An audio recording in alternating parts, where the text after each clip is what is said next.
Doctor صاحب، دل پہ ہاتھ رکھتے ہوئے بڑی مشکل کے ساتھ میں آپ سے آخری کویشچن کرنے لگا ہوں کہ جو مسلمان امت ہے وہ تو ایک سیکنڈ کے لیے بھی اس کو کسی پستی میں نہیں جانا چاہیے تھا. کیوں؟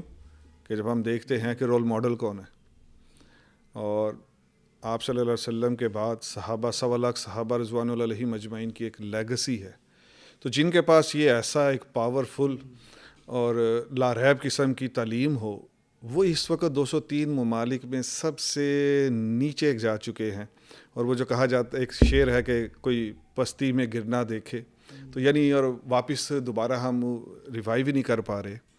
اس کے لیے آپ صلی اللہ علیہ وسلم کی سیرت ہے، اس کو بحیثیت رول ماڈل ہم سے کہاں غلطیاں ہوئی ہیں، ہم کیوں اس کو اس طریقے سے اپنی نوجوان نسل کو نہیں بتا پا رہے، اور کیا ہمیں پھر اس کی ریمیڈی کے طور پہ اقدامات کرنے چاہیے. یہ آخری سوال ہے، اور ٹیچرز کے حساب سے بھی دیجیے اور اسٹوڈنٹ کے حساب سے بھی دیجیے کہ اگر اسٹوڈنٹ کو وہ وے آؤٹ نظر نہیں آ رہا، ہمارا ایجوکیشن سسٹم فیل ہے ابھی تک، تو وہ ہاتھ پہ ہاتھ دھر نہ بیٹھا رہے، نہ ایسے ویٹ کرے، بلکہ خود پڑھنا اور خود رول ماڈل کو جانچنا شروع کر دے. ان سارے سوالات کے اوپر ہمارے پروگرام کا میں چاہوں گا کہ اختتام ہو. ماشاء اللہ جی. کچھ عرصہ پہلے کراچی میں ایک 11 سال کی بچی سے میں نے یہ پوچھا کہ بیٹا یہ بتا کہ حضور اکرم صلی اللہ علیہ وسلم کون تھے. تو اچھا مزے کی بات ہے، یہ سوال میں نے اپنی یونیورسٹی میں بچوں سے پوچھا، انڈر گریڈ کے. تو انہوں نے کہا کہ وہ خاتم النبیین تھے، وہ بیسٹ تھے، آخری نبی تھے. اور تو یہ اچھے جواب ہیں، لیکن یہ جو ہے نا ایک روایتی جواب فیل ہوتا ہے، اس سے آگے نہیں جا سکے. آگے نہیں جا. تو اس بچی نے مجھے کہا کہ ڈاکٹر صاحب آپ کو نہیں پتہ. میں نے کہا کیا؟ ان کا ڈاکٹر صاحب حضور اکرم صلی اللہ علیہ وسلم نے ہمیں یہ سوچنا سکھایا ہے کہ میں بکرے اور بکری کی سوچ سے نکل کر انسانی سوچ پر کیسے آؤں. 11 سال کی بچی، 12 سال کی جی. بچی، ماشاء اللہ. تو اس نے یہ بتایا ہے کہ حضور اکرم صلی اللہ علیہ وسلم کا کنٹریبیوشن تھا. تو جب ہم علامہ اقبال کو پڑھتے ہیں تو ان کی مشہور نعتیہ اشعار ہیں، لوح بھی تو قلم بھی تو، تیرا وجود الکتاب، گنبد آبگین رنگ، تیرے محیط سے حباب. آپ تو چلتی پھرتی کتاب ہیں، آپ کی زندگی سراپا عمل، سراپا دعوت، سراپا خیر، سراپا رحمت. ہاں جی. آگے کہتے ہیں حضور صلی اللہ علیہ وسلم کا احسان جتاتے ہوئے کہتے ہیں تیری نگاہ ناز سے دونوں مراد پا گئے. نگاہ ناز کہتے ہیں تربیت، محبت، شفقت، صحبت، ٹریننگ. تیری نگاہ ناز سے دونوں مراد پا گئے، دونوں کو مراد مل گئی. اب دونوں سے کون مراد ہے؟ عقل غیاب و جستجو. عقل کو سوچنا نہیں آتا تھا. عقل جس چیز کو دیکھتی ہے اس کو خدا بنا لیتی ہے. پتھر خدا ہے، ہاتھی خدا ہے، سانپ اس کو خدا بنا لیا.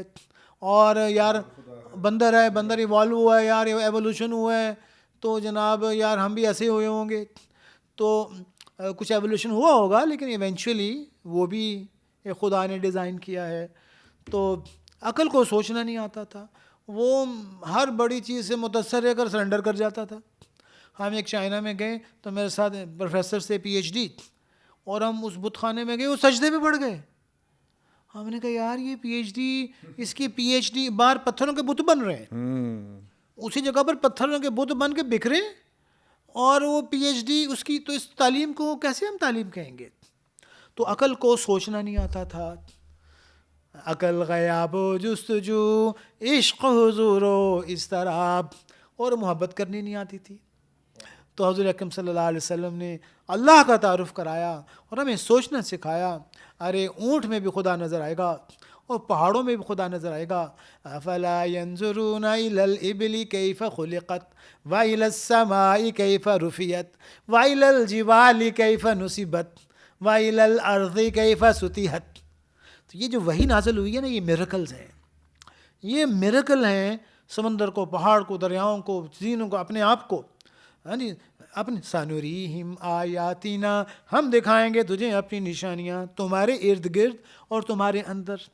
تو حضور اکرم صلی اللہ علیہ وسلم کا کنٹریبیوشن جو سب سے بڑا احسان ہے، جو میرے امی ابو دادا دادی نہیں کر سکے، ان کا احسان یہ ہے کہ انہوں نے مجھے جانوروں والی سوچ سے نکال کر فرشتوں سے اگلی سوچ پر لے گئے تاکہ میں جنت کا حقدار بن جاؤں. اور میری ہمیشہ کی زندگی کے خیر خواہ ہیں. میری امی میرے روٹی کا سوچتی ہیں, میری امی میرے دودھ کا سوچتی ہے, میرے ابو میرے لیے مہینے کا راشن کا سوچتے ہیں. ہاں جی, میرے ابو میرے ڈگری کا سوچتے ہیں. جناب رسول اللہ صلی اللہ علیہ وسلم نے میری 60 سال کا بھی سوچا, قبر کی زندگی, قیامت کی زندگی, ہمیشہ کی زندگی کا سوچا, اور مجھے جنت الفردوس کے اعلیٰ پوزیشنز پر لے جانے والا راستہ دکھا گئے. قل ھذہ سبیلی, اے نبی صلی اللہ علیہ وسلم, اے نبی جی ان سے کہہ دیجئے میں ہے میرا راستہ, ادعو الی اللہ, میں بلاتا ہوں, میں تعارف کراتا ہوں اللہ کی طرف. تو رضوی صاحب کا, مجاہد کا, ان سب کا کام کیا ہے؟ ہم سیلز مین اللہ میاں کے ریپرزینٹیو ہیں, ہم سینس آف آ میں رہنے والے ہیں. مجھے ہر روز سینس آف ونڈر میں جانے والی کوئی نئی چیز چاہیے. ایوری ڈے مجھے کوئی چیز چاہیے, میری خوراک ہے, یہ ہے میری خوراک. اس خوراک سے پھر میں نماز پڑھوں گا, پھر نماز کے اندر طاقت آئے گی. ہاں جی, تیرا شوق اگر نہ ہو میری نماز کا امام. ہاں جی, حضور صلی اللہ علیہ وسلم کو کہہ رہے ہیں تیرا شوق اگر نہ ہو میری نماز کا امام, میرا قیام بھی حجاب, میرا سجود بھی حجاب. اے میرے نبی جی, آپ کی فکر, آپ کی محبت, آپ کا مقصد میرے اوپر نہیں چھایا ہوا ہے نا, تب میری نماز پڑھنا بھی پردہ ہی اگر روٹین ہے کیجیے. میرا روزہ بھی فارمیلٹی ہے, آگے نماز پڑھ لیا. جو میں سر بے سجدہ ہوا کبھی تو زمین سے آنے لگی یہ صدا, تیرا دل تو ہے صنم آشنا, تجھے کیا ملے گا نماز میں. تو نماز پڑھنی ہے, چھوڑنی نہیں بھائی. ہم یہ کہتے ہیں کہ حضور صلی اللہ علیہ وسلم محسن اعظم ہیں, اللہ تعالیٰ خالق کائنات ہیں. ہاں جی, سارے نبی ہاں جی اللہ کے پیارے ہیں. ہاں جی, حضرت عیسیٰ و موسیٰ, ابراہیم ہمارے دادا ابو ہیں, ابراہیم علیہ السلام, یہ سارے محسن ہیں ہمارے. ہاں جی, ان محسنوں کو جاننا ضروری ہے. سورج کو جاننا ضروری ہے. سورج کو سورج ہمارے ڈیوٹی خدمت کر رہے ہیں ہماری, اس کا شکریہ ادا کرنا چاہیے ہمیں. سورج انکل شکریہ, اللہ نے آپ کو ڈیوٹی لگائی ہے, آپ نے ہمیں روٹی کا انتظام کروا کے دے رہے ہیں اللہ کے حکم سے. ٹھیک ہے جی. تو یہ میں یہ سمجھتا ہوں, آپ کا سوال یہ تھا کہ حضور صلی اللہ علیہ وسلم, تو ہمیں ایسی نعتیں جو میننگ والی ہیں, جو مقصد والی ہیں, حضور صلی اللہ علیہ وسلم کے مقصد حیات کو اجاگر کرتی ہیں, وہ ہمارے لیے ریلیونٹ زیادہ ہونی چاہیے. ہاں جی, اور تو اس دعا کے ساتھ کہ جی ان اس لیے علامہ اقبال کہتے تھے ٹیچرز کو, بڑوں کو, اللہ رکھے تیرے جوانوں کو سلامت. ارے لوگوں, ارے تیسر صاحب, آپ جہاں جہاں تقریر کرنا چاہیں, لوگوں کو بات کریں, تو آپ کے لیے دعا ہے, اللہ رکھے تیرے جوانوں کو سلامت, دے ان کو سبق خود شکنی خود نگری کا. خود شکنی مینس اپنے بتوں کو توڑ دیں, ڈگری کا بت, پوزیشن کا بت, برادری کا بت توڑ دیں, اپنے آپ کو ان لرن کراؤ. خود نگری مینس رسپانسبلٹی کا ہے کہ یار وی چینل دیکھی جا رہے ہیں, ٹائم ہی کوئی نہیں ہے گا.